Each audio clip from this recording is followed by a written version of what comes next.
जैसे हम गुरु कहते हैं, हमारी दृष्टि में मनुष्य ही तो आता है, एक आकार ही तो आता है। और कबीर कहते हैं गुरु को मानुष जानते तेनर कहिए अंध। मैं ये नहीं कह रहा हूं कि मनुष्य के रूप में गुरु नहीं हो सकता, पर वो मनुष्य के अतिरिक्त किसी और रूप में भी हो सकता है, मैं ये कह रहा हूं। उसके लिए आप द्वार खुला रखना, कहीं हृदय में कोई आग्रह की ग्रंथि ना पड़ी रहे। ये निर्णय प्रभु को लेने देना, प्रभु किस रूप में गुरु होकर आपके जीवन में आना चाहते हैं, ये निर्णय आप प्रभु को लेने देना। कोई आवश्यक नहीं है कि गुरु व्यक्ति के ही रूप में आए, वो विचार के रूप में भी आ सकता है, वो ग्रंथ के रूप में भी आ सकता है। मैं तो कई बार विचार करता हूं, कैसी अद्भुत दूरदर्शिता रही होगी दशम गुरु श्री गुरु गोविंद सिंह जी महाराज की, कि सब सिखन को हुक्म है गुरु मान्यो ग्रंथ। ग्रंथ ही गुरु है। और वस्तुतः अगर हम निष्पक्ष होकर विचार करें तो इस मार्ग को प्रशस्त करने वाला जो ज्ञान है वो कहां रहता है? संतों की वाणी में ही तो रहता है। संतों की वाणी ही तो गुरु है। वो जो गुरु सत्ता है, वो जो गुरु तत्व है, वो कहां सक्रिय है, वो कहां जागृत है? वो संतों की वाणी में ही तो सक्रिय है। गुरु का सेवन भी कैसे किया जाता है? आपको याद हो, हमने इस विषय पर पहले चर्चा की थी। जब प्रभु के सन्मुख होइए तो प्रयास ये करो कि सारी चेतना सिमट कर आंख में आ जाए। जब आप दर्शन करें तो प्रयास ये करें कि आपकी सारी चेतना सिमट कर आंख में आ जाए, या फिर ऐसा कह लें कि रोम रोम नेत्र हो जाए। आप रहें और केवल प्रभु रहें। और जब गुरु के निकट हो तो रोम रोम कान हो जाए। मैंने आपसे कहा था, गुरु को कान देना, प्रभु को आंख देना, प्रभु का दर्शन करना, गुरु को कान देना। क्यों? क्योंकि गुरु की सत्ता भीतर प्रवेश करेगी कैसे? और शब्द से प्रवेश करेगी।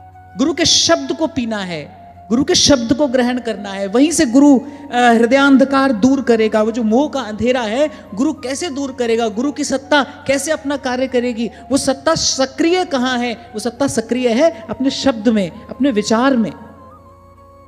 कितने महापुरुष ऐसे हुए, आज भी हैं, जिन्होंने ग्रंथ को ही गुरु मानकर अपना कल्याण किया है। बड़े अद्भुत नामनिष्ठ संत थे, संकीर्तन के बड़े प्रेमी, और ऐसा उद्दाम नृत्य करते हुए भगवान नाम का संकीर्तन करते थे। विजय मंत्र में उनकी विशेष निष्ठा थी, विशेष रुचि थी। हो सकता है आप में से किसी ने उनका नाम भी श्रवण किया हो, श्री प्रेम भिक्षु जी महाराज। उन्होंने आजीवन श्री विनय पत्रिका को ही अपना गुरु माना, गुरुवत विनय पत्रिका में भाव रखा, विनय पत्रिका को ही अपना गुरु माना और अपना कल्याण किया। तो मेरा कहने का तात्पर्य यह है कि हमारी ओर से कोई आग्रह ना हो कि हमको गुरु मिले और हमको ऐसा ही गुरु मिले। गुरु सत्ता सर्वतंत्र स्वतंत्र है, वो किसी भी रूप में आपके जीवन में आ सकती है। हमारा तो वो श्रद्धा का द्वार खुला होना चाहिए बस। तुम आग्रह नहीं कर सकते। तभी मैंने 2 दिन पहले किसी के प्रश्न के उत्तर में कहा था, आप कौन हो गुरु ढूंढने वाले? जब तक आप गुरु ढूंढ रहे हो ना, तब तक तो आप गुरु के गुरु हो, आप शिष्य हुए ही नहीं। और जब तक कोई शिष्य नहीं होता, तब तक उसको गुरु सत्ता का अनुभव हो ही नहीं सकता।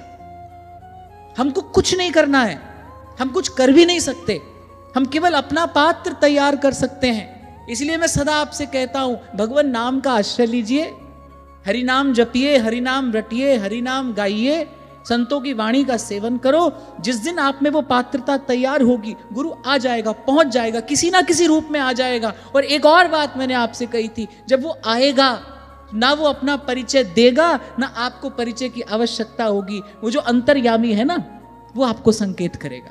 आपकी आत्मा पहचान लेगी कि मुझे मेरी ठौर मिल गई है, मुझे मेरा ठिकाना मिल गया है। गुरु का अर्थ ही है प्रकाश। मैंने पहले भी आपको एक उदाहरण दिया था, मंदिर में भगवान का विग्रह भी हो और आप भी हो, दर्शन की इच्छा भी हो और दर्शन की पात्रता भी हो, योग्यता भी हो, दृष्टि भी हो, लेकिन कक्ष में अंधकार हो तो दर्शन कैसे करोगे?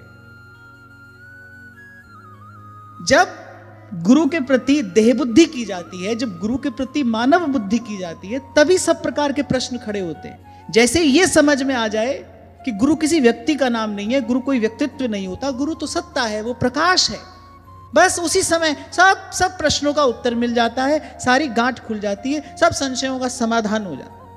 क्यों कहा गोस्वामी जी ने, गुरु बिन भवनिधि तरह ही ना कोई। वो किसी व्यक्ति की बात नहीं कर रहे, सीधी सी बात है भाई, तो मोटी बुद्धि से समझ में आ जाए।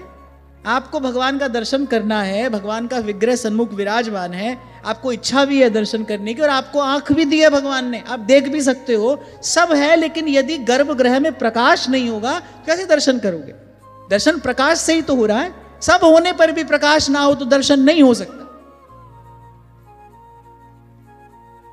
The grammatical meaning of word गुरु, व्याकरण के हिसाब से भी जो गुरु का अर्थ है वो यही है, तो यात्रा कराए आपको कहां से कहां तक। तमसो मां ज्योतिर्गमय, असतो मां सद्गमय, मृत्योर मां अमृतम गमय। किसी भी रूप में गुरु आ सकता है जीवन में, आने देना, आप द्वार बंद ना रखना। तभी हमारे व्यास जी कहते हैं कि आदि अंत और मध्य में रसिकन की यह रीति, संत सभे गुरुदेव है, व्यास यह प्रतीति। अभी 2 दिन पहले हम अनुभव की बात कर रहे थे। व्यवहार में भी कोई अगर अपना अनुभव आपको बताए तो थोड़ा ध्यान से सुनना चाहिए। हो सकता है उसमें कुछ सार की बात तो अपने काम आ जाए। अनुभव सबसे बड़ा गुरु है। और जब महापुरुष अपना अनुभव कहते हैं तब तो बिल्कुल किसी प्रकार का कोई संशय रहना ही नहीं चाहिए, पूर्ण श्रद्धा उसमें हो जाए। वो महापुरुष का अनुभव है, वो जो भी कह रहा है आपके हमारे कल्याण के लिए कह रहा है। व्यास जी अपना अनुभव बता रहे, कह रहे व्यास यह प्रतीति, आदि अंत और मध्य में रसिकन की यह रीति, तेरे संत सब है गुरुदेव है। सब संतों के मुख से जीव के कल्याण की बात ही तो प्रकट हुई है। सब संतों के रूप में गुरु सत्ता ही तो प्रकट है। इसीलिए कभी आपसे मैंने कहा था ये मेरे ठाकुर जी, ये तुम्हारे ठाकुर जी, ऐसा तो आप कर सकते हो। ठाकुर बटुआ अपनो अपनो, ये तो आप कर सकते हो कि मेरे ठाकुर जी तुम्हारे ठाकुर जी। हमारे गुरु जी तुम्हारे गुरु जी नहीं कर सकते आप। गुरु तो गुरु है, सबका गुरु है। महिमा किसकी है? महिमा उसी प्रकाश की है। मैंने कहा ना, आप भी हो, मंदिर में विग्रह भी है, आप दर्शन करना भी चाहते हो, दर्शन की लालसा भी है और आपके पास दृष्टि भी है, लेकिन यदि गर्भगृह में प्रकाश नहीं है तो ये सब का सब होना व्यर्थ है। गर्भगृह का प्रकाश ही आपको इष्ट का दर्शन कराएगा। और गुरु क्या है? वही गर्भगृह का प्रकाश है जो आपको दर्शन कराता है, आपको दर्शन के योग्य बनाता है, आपको दर्शन का प्रसाद दिलाता है। इसी का विचार करके गोस्वामी जी ने कहा, गुरु बिन भव निधि तरही न कोई। हाँ, ये अभाव हमारा है, ये दुर्बलता हमारी है। हमने गुरु को सदा से ही एक व्यक्ति समझा है। हमारे गुरु जी, आज गुरु जी थे, अब हमारे गुरु जी चले गए, ऐसा बहुत लोग लिखकर भेजते हैं। अब हमारे गुरु जी चले गए। अब गुरु को मनुष्य मानोगे तो फिर तो गुरु जी भी आएंगे और जाएंगे, फिर तो उनका भी आना जाना लगा रहेगा। तभी कबीर जी कहते हैं, गुरु को मानुष जानते ते नर कहिए अन्न। हो सकता है किसी को ये विचार, ये सिद्धांत सीधे सीधे समझ में न आए, पर भाई सत्य सिद्धांत तो यही है, यही है। गुरु का अर्थ ही है प्रकाश। वो प्रकाश जिस भी स्तोत्र से आपके जीवन में आया है, व्यास जी तभी कहते हैं संत सभई गुरुदेव है, क्योंकि उस झरोखे से वही प्रकाश आ रहा है। जिस भी संत ने जीव के कल्याण की बात कही है, उस संत के रूप में गुरु सत्ता ही प्रकट हुई है, उस संत के रूप में गुरु सत्ता ही उजागर हुई है। तो आज जहां से चर्चा आरंभ हुई, किसी भी रूप में आ सकता है गुरु आपके जीवन में। ये द्वार आप खुला रखना, ये द्वार आप खुला रखना। हो सकता है कभी कभी कोई ऐसा शब्द आपके कान में पड़ जाए जो आपके जीवन की दिशा बदल दे। हो सकता है कभी कभी कोई ग्रंथ आपको ऐसा मिल जाए, उस ग्रंथ का कोई विचार, कोई भाव वो आपके हृदय में प्रवेश कर जाए। हो सकता है गुरु उस ग्रंथ के रूप में आए आपके जीवन में।